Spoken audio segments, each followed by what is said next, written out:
అసలు దీపావళిని ఎందుకు జరుపుకుంటూ వస్తున్నాము?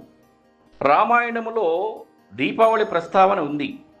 పురాణ కథనం ప్రకారం భూదేవి వరాహస్వామికి అసుర సమయములో జన్మించిన నరకాసురుడు శ్రీహరి చేతిలో చావులేని విధంగా తల్లి చేతిలోనే మరణించేలా వరం పొందుతాడు. వరగర్వంతో లోకకంఠకుడిగా తయారైన నరకుడు ముల్లోకాలను పట్టి పీడిస్తూ నరకాసురుడి బాధలు భరించలేని దేవతలు, మునులు, గంధర్వులు శ్రీహరికి తమ గోడు వెళ్ళబూసుకున్నారు. వారి మొర ఆలకించిన శ్రీ మహావిష్ణువు వారికి ద్వాపరయుగంలో శ్రీకృష్ణుడిగా అవతరించి సత్యభామతో నరకాసురుని సంహరింపజేస్తాను అని మాట ఇస్తాడు.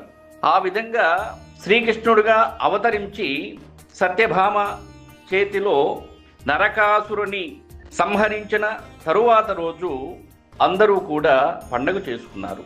ఆ విధంగా మనం దీపావళిని చేసుకుంటూ వస్తున్నాము.